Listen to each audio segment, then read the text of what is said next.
They're very much against me saying these things. They want to raise your taxes by 4 times. They want to stop you from having cars with their ridiculous mandates that make it impossible for you to get a car or afford a car, but make it very possible for China to build all of our cars. It's a very serious problem that we have. We just went through one of many experiences where we had a conflicted judge, highly conflicted. There's never been a more conflicted judge. Now, I'm under a gag order, which nobody's ever been under. No presidential candidate's ever been under a gag order before. I'm under a gag order, nasty gag order, where I've had to pay thousands of dollars in penalties and fines and was threatened with jail. Think of it. I'm the leading candidate. I'm leading Biden by a lot, and I'm leading the Republicans to the point where that's over. So I'm the leading person for president, and I'm under a gag order by a man that can't put 2 sentences together, given by a court, and they are in total conjunction with the White House and the DOJ, just so you understand. This is all done by Biden and his people. Maybe his people more importantly. I don't know if Biden knows too much about it, because I don't know if he knows about anything. But he's nevertheless the president, so we have to use his name. And this is done by Washington, and nobody's ever seen anything like it. So we have a judge who's highly conflicted. You know what the confliction is. Nobody wants to write about it, and I'm not allowed to talk about it. If I do, he said, I get put in jail. So we'll play that game a little bit longer. We won't talk about it, but you're allowed to talk about it. I hope you do, because there's never been anybody so conflicted as this. As far as the trial itself, it was very unfair. We weren't allowed to use our election expert under any circumstances. You saw what happened to some of the witnesses that were on our side. They were literally crucified by this man who looks like an angel, but he's really a devil. He looks so nice and soft. People say, oh, he seems like such a nice man. No, unless you saw him in action. And you saw that with a certain witness that went through hell. And when we wanted to do things, he wouldn't let us do those things. But when the government wanted something, they got everything. They got everything they wanted. It was a rigged trial. We wanted a venue change where we could have a fair trial. We didn't get it.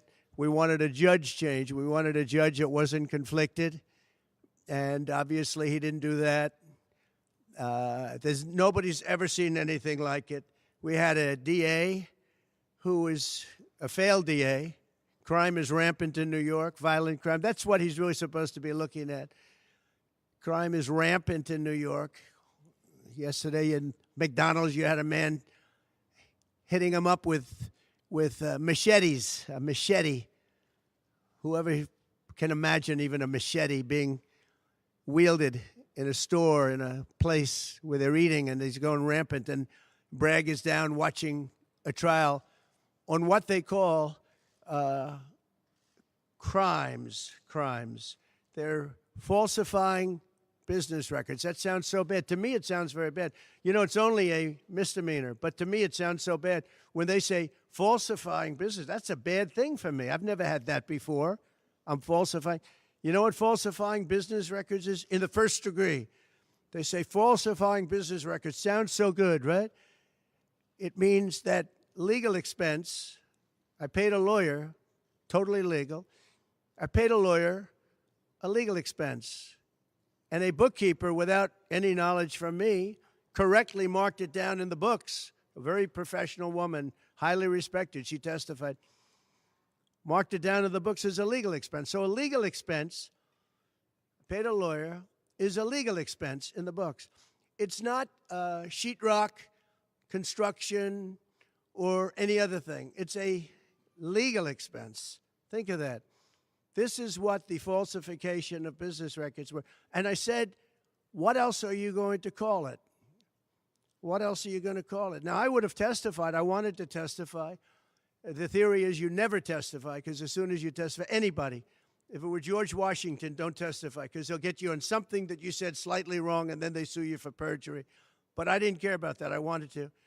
But the judge allowed them to go into everything that I was ever involved in, not this case, everything that I was ever involved in, which is a first.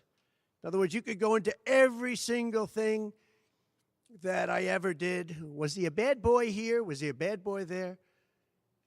And my lawyer said, what do you need to go through? And all you wanted to do is testify simply on this case.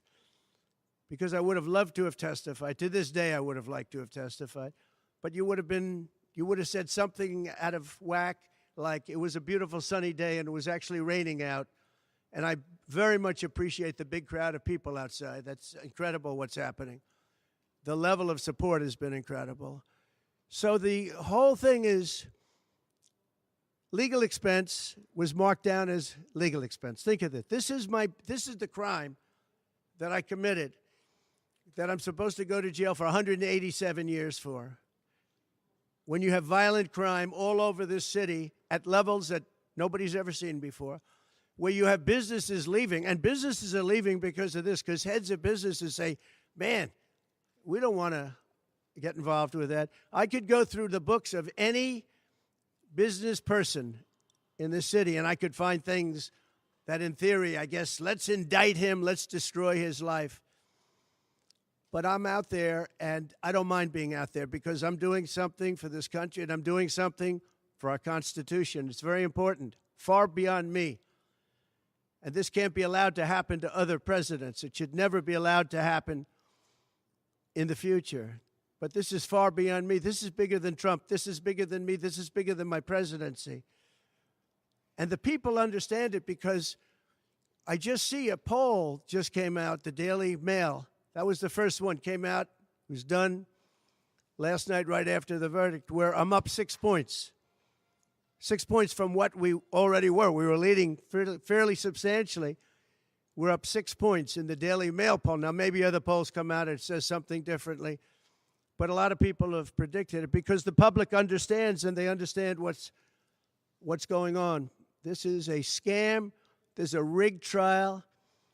It shouldn't have been in that venue. We shouldn't have had that judge. He should have allowed us to have an election expert. We had the best expert, most respected expert, head of the Federal Elections Commission. He was all set to testify. He was waiting for 2 days. And when it was his turn, Bragg's people protested, and the judge knocked him out, said you can't testify. He actually said you can't testify for anything having to do with the trial. You can say what the federal elections is. Well, that doesn't help. Everybody knows that. But you can't testify. So essentially, he wasn't able to testify. Other people weren't able to testify. But with these people, they were able to use people salacious. By the way, and nothing ever happened. There was no anything. Nothing ever happened, and they know it. But they were as salacious as they could be, and it had nothing to do with the case, but it had to do with politics. And do you notice the timing? The timing was perfect. This case was dead. It was dropped by every agency, every governmental board. It was dropped by the highly respected Southern District. They said, no, there's no case here. It was dropped by federal election, and that's what it's about. This is about a federal election, not a state election. You're not even allowed to look at it. They took the state and the city, and they went into a federal election. They're not allowed. The people from federal election, Southern District, and Washington dropped the case. Everybody dropped the case. There was no case.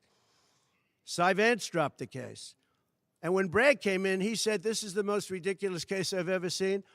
And who would have a certain person, again, gag order, who would have a certain person like this ever testify? He said, this is essentially one of the worst people I've ever seen ever to testify. He said, the craziest case I've ever seen. This is Bragg. Then when I announced I was running for president, long time later, they decided to revive this case. And they got a judge, Judge Marchand, who was responsible for another case that was also brought. It destroyed the life of a very good man, by the way. Destroyed the life of a very good man who went to prison once, And then they just put him in prison again because they said he lied. He didn't lie. I looked at the statements he made. In fact, he didn't remember something, and they put him in jail. Again, they've destroyed him. With me for many years, he was an honorable person. He was an honest man. And if you look at what he did, supposedly, it never happened. There's never been anything like this. Over the education of his grandchildren. Over, he didn't report that he had a car or 2 cars on his income. I don't know. I wonder how many people here have cars. I wonder how many people said, oh, gee, I have a car that's worth X dollars. How do you even figure it? And I guess you do have to report it, but I would say probably almost nobody does. Nobody even thinks about it. They put this man, they destroyed this man, but they put him in jail again because they didn't want him to testify. They didn't want him to testify. That's why he went to jail. They put him in jail twice. He's 77 years old. Now, normally I'd say that's an old guy, but I don't feel 77. Nobody ever says that about me. I'd like them to say, gee, we have to have a little sorrow for this man, because they just don't say that about me, but maybe I'm better off that way. I think I'm probably better off that way. But they put him in jail twice. And you have to see what they put him in jail. And he was threatened by the judge. This man was told, you're going to get 15 years in jail if you don't give up Trump. And he was told that. You're going to get 15 years in jail. And he made a plea deal because he didn't want to spend the rest of his life. And he was told that viciously. We're living in a fascist state. He was told that viciously. So you can go to jail for 4 months, 5 months, or you can get 15 years in jail. So do a plea. Almost who wouldn't do that plea? Everyone does those pleas. It's a horrible thing. There's a whole group of lawyers that fight that. It's so unfair. It's so unfair. But they destroyed his life. So many other things. You look at Southern District didn't want to bring the case. Nobody wanted to bring the case. And then you know who didn't want to bring the case most of all? Is Bragg. Bragg didn't want to bring it. But then he brought it, and they tried to make it a different case. They didn't say legal expense equal legal expense. Again, if I wrote down and paid a lawyer, and by the way, this was a highly qualified lawyer. Now, I'm not allowed to use his name because of the gag order. But, you know, he's a sleazebag. Everybody knows that. Took me a while to find out. But he was effective. He did work. But he wasn't a fixer. He was a lawyer. You know, they like to use the word fixer. He wasn't a fixer. He was a lawyer. At the time, he was a fully accredited lawyer. Now, he got into trouble not because of me. He got into trouble because he made outside deals, and he had something to do with taxi cabs and medallions, and he borrowed money. And that's why he went. And then he pled to three election violations. And as soon as I saw that, I said, I wonder why he did that. He pled. He took a deal. Now, he took a deal because he wanted to get off. In other words, I'll take a plea deal, and I want to get off. And he wanted to make a deal with the Southern District. And they wrote the worst report I think I've ever seen on any human being, other than the report that was written on James Comey by the Inspector General, a very great Inspector General, actually. Wrote a report that was so bad. This one was possibly worse. The Southern District, the judge didn't let us use it. He said, it's hearsay. I said, it's not hearsay. Wouldn't let us use it. This is about the man. But he got in trouble for a very simple reason, because he was involved with borrowing a lot of money, and he did something with the banks. I don't know if it's defrauded the banks, but something happened. You guys know what it is. And then in addition to that, he gave up on 3 things where he wasn't guilty. In fact, they were going to testify in that. The head of the FEC, the Brad Smith, the election expert, #1 rated in the country, who was going to testify. He took a plea on 3 things. He just added them in because that gave him more bargaining power with respect to me. But the 3 things that he pled on, having to do with the election and having to do essentially a little bit with me, they weren't crimes. They weren't crimes. Nor is paying money under an NDA. So we have an NDA, non-disclosure agreement. It's a big deal, a non-disclosure agreement. Totally honorable, totally good, totally accepted. Everybody has them. Every company has non-disclosure agreements.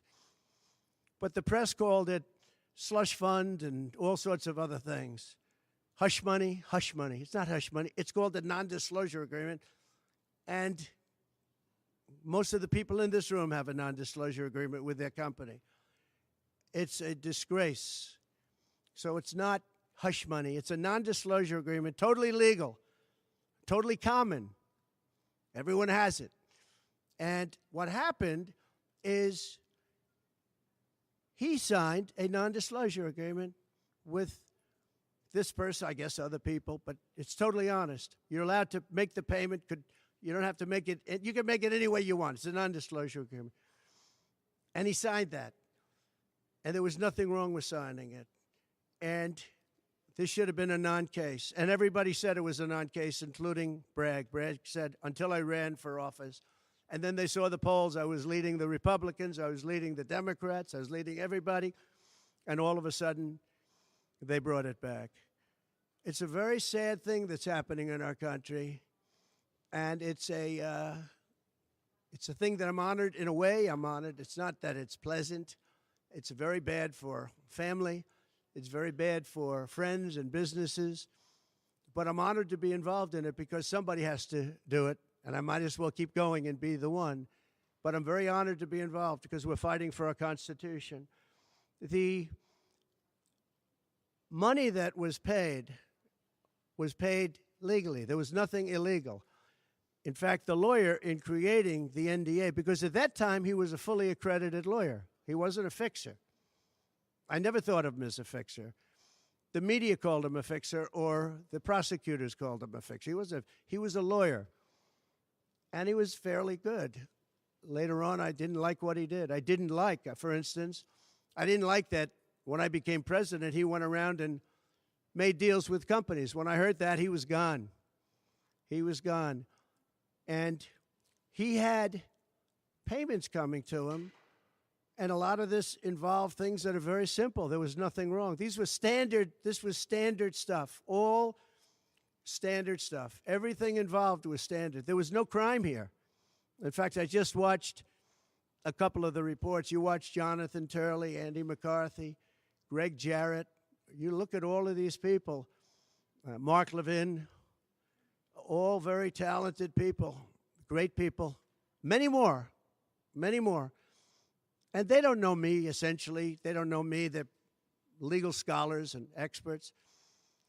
But I look at them. I watched Turley this morning saying, there's no crime here. Everybody says there's no crime here, except for this DA that's got the city out of control with crime. It's absolutely out of control. So we have an NDA that was signed. We have legal expenses. And here's the thing on legal expenses. You have 100 where they say, they do a charge. I just recorded this out. Falsification of business records in the first degree. It sounds so bad. I said, wow. And even my own lawyers, I get very upset with them because they don't say what it is. They say, well, falsification of legal records is only a felony. Well, that's a lot. It's only they say a misdemeanor. But they try and bring it up to a felony if there's 2 crimes. They have all these different things. The other thing is they missed the statute of limitations by a lot because this was very old. They could have brought this 7 years ago instead of bringing it right in the middle of the election. So they missed the statute of limitations. They did everything. Now, let me give you the good news. The good news is last night, we just got a report this morning, in the history of politics, I believe, maybe I'm wrong, somebody will find that I'm wrong, maybe, but I don't think so. They raised with small money donors, meaning like $21, $42, $53, $38, a record $39 million in about a 10-hour period. No, think of that. I like those people.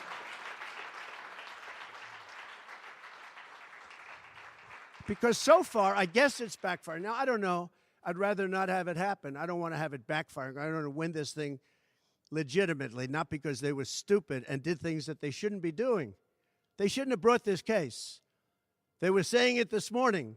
This is a case that should not have been brought. I watched Andy McCarthy say this is a case that should not have been brought. And that was this morning. But they all say that. Every legal scholar has said it. And these are great people. They really understand the law. The other thing, a poll just came out. The first poll, I don't know, maybe others will be bad. But a poll just came out a little while ago. The Daily Mail. Does anybody read the Daily Mail? It's very good. They have a good poll. At least I like it today.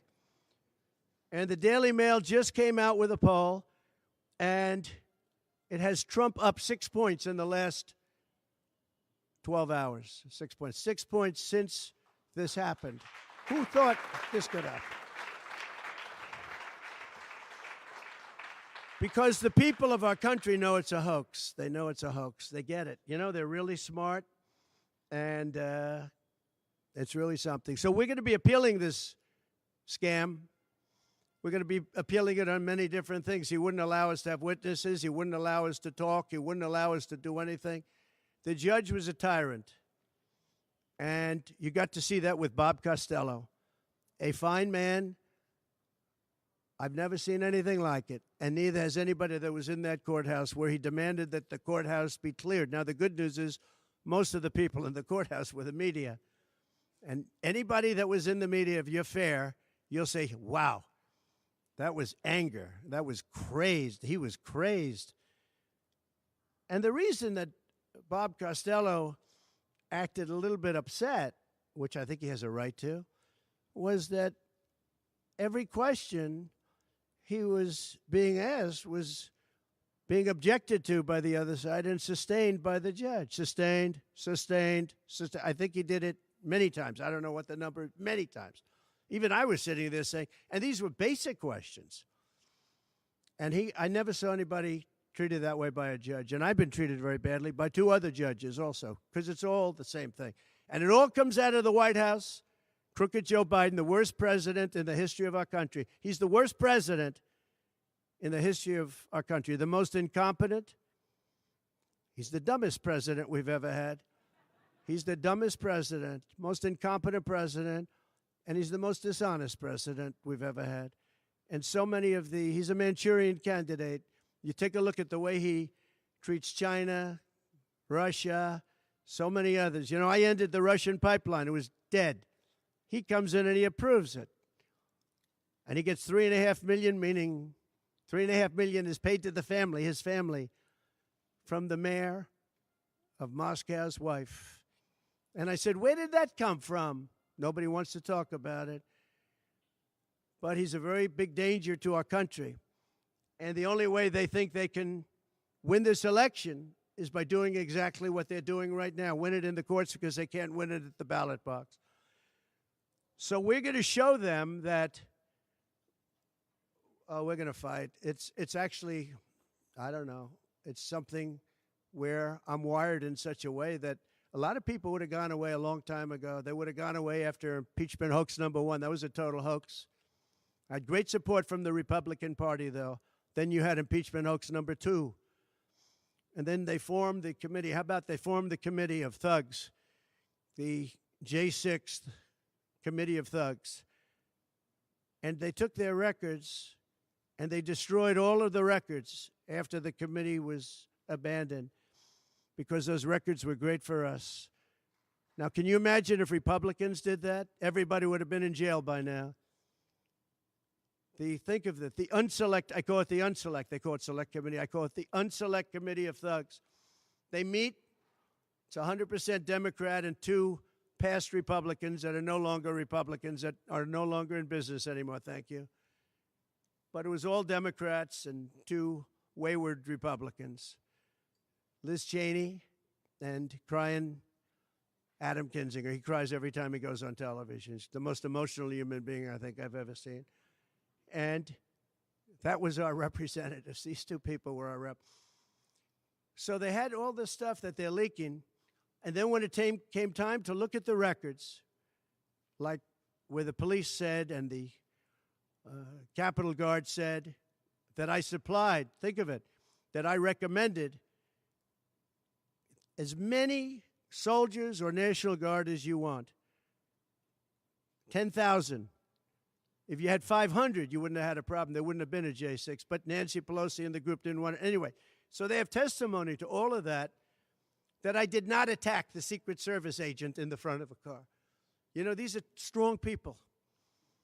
And I supposedly went to the driver, and I grabbed him around the neck. And he rebuffed me. And then I went to the other guy, who I think is a black belt in karate. And he's slightly younger than me, maybe 35 years, 40 years, 50 years. And I grabbed him around the neck and said, he's a black belt in karate. They know how to get somebody from around their neck. They would have gone like this, and that would be the end of that. Actually, I had a friend that said, you shouldn't dispute that. That makes you look like the toughest cookie we've ever seen. You should have let that go on. But the fact is, it never happened. It was all made up. And that was proven to be made up. It proved to be a false story. And they deleted and destroyed all of that information, every ounce of it. We're dealing with a corrupt government. We have a corrupt country. Our elections are corrupt. Our borders are open. Our borders are going to be closed very soon. November 5th is going to be the most important day in the history of our country. Now, when I say that, because my people are always saying, do this, because we're fighting for America, DonaldJTrump.com. I hope everybody watching right now, DonaldJTrump.com, because it really makes a difference. They have a lot of money on the other side. I don't know where they get it. Nobody knows where they get it. But for some reason, they get money. But they're not on the side of our country. In many ways, I think they hate our country. Who on earth can want open borders where people are allowed to pour in from countries unknown, from places unknown, from languages that we haven't even heard of? We have people sitting in schools with languages where very few people have ever even heard of these languages. It's not like Spanish or French or Russian. Languages unknown. We have people coming from corners of the globe, and many of them are not good people. Many terrorists, record levels of terrorism, record levels of terrorists have come into our country. Record. They've never seen anything like it. You know, there was a report that in 2019, I don't believe this, by the way, the media gave it, and it was good for me, believe it or not. They said in 2019, there were no terrorists recorded that came into our country. I don't believe that. I don't think that's possible. But 2019 was a Trump year. I don't believe that that could be possible. But they said no terrorists came into our country. So let's say it was close. Let's say it was close. But now record levels of terrorists, record levels, the highest level we've ever seen of terrorists, are pouring into our country. You have China with, just in the last few months, 29,000 people came in, and I looked at them on a line, and they look like perfect soldiers. They're almost all male, from 19 to 25. It looks like a recruiting exercise. They have beautiful tents. They have propane stoves. They have cell phones, the best you can buy. I said, what's going on? It looks like they're building an army right in our country. Now, I don't think that would happen, right? We're losing our country. And I really think that this is an event, what took place yesterday with this judge. Look, we have conflicted, but he's a crooked judge, and you'll understand that. And I say that knowing that it's very dangerous for me to say that, and I don't mind, because I'm willing to do whatever I have to do to save our country and to save our Constitution. I don't mind.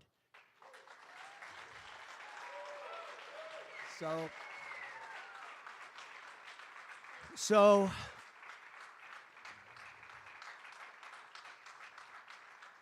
thank you. So we will continue the fight. We're going to make America great again. Very simple. When people fight MAGA. They say, we're going to fight. I watch Biden. We're going to fight MAGA. We're going to stop MAGA. It's Make America Great Again. That's all it is, MAGA. Make America Great Again.